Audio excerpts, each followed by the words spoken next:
ধরেন আমি 2 মাসের ভিতরে আমি কোনোদিন মুরগি ছাড়া অন্য কোনো মাংসের কথা চিন্তাই করতে পারি নাই।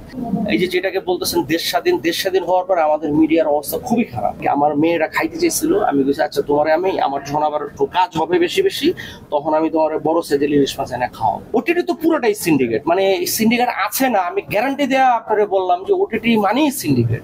ক্যারেক্টার আর্টিস্টদের তো আসলে ইন্ডাস্ট্রির ভরা যৌবন যখন থাকে তখনও ক্যারেক্টার আর্টিস্টদের অনেক হিসাব করে চলতে হয় আর কি। প্রতি মাসে একটা লোকের যেখানে 30 থেকে 50,000 টাকা ইনকাম হয় সেই লোকটার এখন 5-7 হাজার টাকা কিংবা 10,000 টাকা ইনকাম। ক্যারেক্টার আর্টিস্ট যারা তাদের অবস্থা আসলে খুবই খারাপ। আবার ক্যারেক্টার আর্টিস্টদের ভিতরে কিছু ক্যারেক্টার আর্টিস্ট গাড়িওয়ালা আছে, আবার কিছু ফ্ল্যাটওয়ালা আছে, তাদের হয়তো তেমন কোনো প্রবলেম হয় না। আমাদের মতো যাদের গাড়িও নাই বাড়িও নাই ব্যাংক ব্যালেন্স নাই, আমি আসলেই এখন খুব অসুবিধার ভিতরে আছি। কারণ আমি সার্ভাইভ করতে গেলে আমাকে মিনিমাম 15 দিন কাজ করতে হয়, এবং আজকে এই মাসে আমি মাত্র 2 দিন কাজ করছি। আমাদের কাজ অনেক কম, এটা সত্য। শুধু আমার না, আমাদের টোটাল ক্যারেক্টার আর্টিস্টদের কাজই কম। মানে আর তাছাড়া এই যে যেটাকে বলতেছেন দেশ স্বাধীন হওয়ার পর আমাদের মিডিয়ার অবস্থা খুবই খারাপ।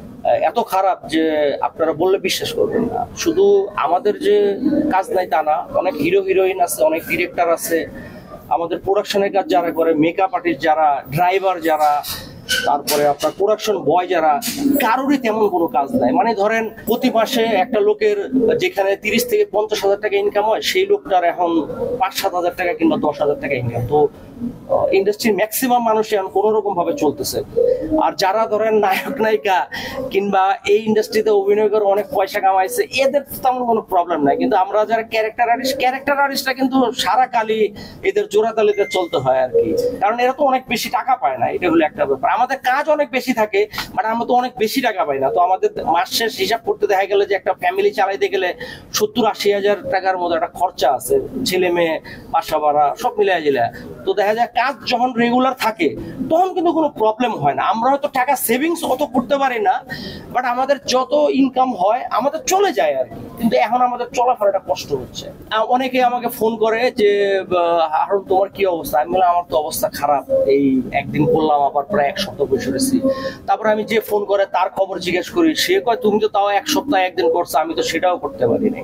তো এইভাবে চলছে আর কি। তো এটা যেহেতু একটা আমাদের প্রায় ধরেন সব মিলে 2 মাসের মতো হবে আর কি, আমাদের কাজের অবস্থা খুবই খারাপ আর কি। মাঝখানে 1 মাস তো কোনো কাজই হয় নাই, আর ফাঁকে ফাঁকে এই যে এখন টুকটাক কিছু কাজ হচ্ছে, তাও সেটা মানে কম বাজেটের কাজ, যেটাকে আমরা বলি একদম অল্প বাজেটের কাজ, সেগুলো টুকটাক হচ্ছে। ক্যারেক্টার আর্টিস্টদের তো আসলে ইন্ডাস্ট্রির ভরা যৌবন যখন থাকে তখনও ক্যারেক্টার আর্টিস্টদের অনেক হিসাব করে চলতে হয় আর কি।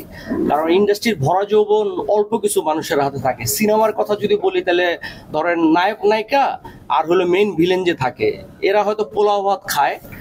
আর নর্মালি ক্যারেক্টার আর্টিস্টরা ভরা যৌবনেও ধরেন যে তাদেরও বাজারে মাংস কিনতে গেলে হিসাব করে আর কি। মানে ভরা যৌবনের কথা বলতেছি। আর এখন যে অবস্থা, এখন তো ধরেন মাছ মাংসের কথা অনেকে চিন্তাই করে না আর কি। ধরেন আমি 2 মাসের ভিতরে আমি কোনোদিন মুরগি ছাড়া অন্য কোনো মাংসের কথা চিন্তাই করতে পারি নাই।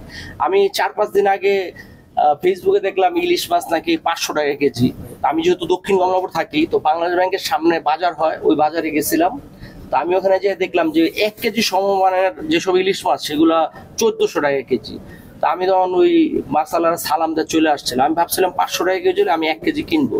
তা আমি ইলিশ মাছ কিনে নেই আর কি। আমার মেয়েরা খাইতে চাইছিল, আমি বলছি আচ্ছা তোমারে আমি আমার যখন আবার কাজ হবে বেশি বেশি তখন আমি তোমার বড় সেজেল ইলিশ মাছ এনে খাওয়াবো। ওটিটিতে আমার সাথে অনেকগুলো রিলিজ হয়েছে, সামনে হবে এরকম অনেক ওটিটির প্ল্যাটফর্মের আমার অনেক বড় বড় ক্যারেক্টারের কথা বলা হয়েছে, যেগুলো করতে গেলে 12-14 দিন 15 দিন লাগবে। কিন্তু ওনাদের ওই যে পেমেন্টের সিস্টেম আমার সাথে বনে নাই দেখে আমি এখনো পর্যন্ত কোনো ওটিটিতে যাই নাই, করি নাই। চলচ্চিত্রের চেয়ে ওটা আরো বেশি খাতারনাক। ওটিটি তো পুরোটাই সিন্ডিকেট, মানে সিন্ডিকেট আছে না, আমি গ্যারান্টি দেওয়া আপনারা বললাম যে ওটিটি মানেই সিন্ডিকেট। সংবাদ, ফিচার ও অনুষ্ঠানের জন্য ভিজিট করুন সংবাদ প্রকাশের ওয়েবসাইট এবং যুক্ত থাকুন ফেসবুক পেজ ও ইউটিউব চ্যানেলের সঙ্গে।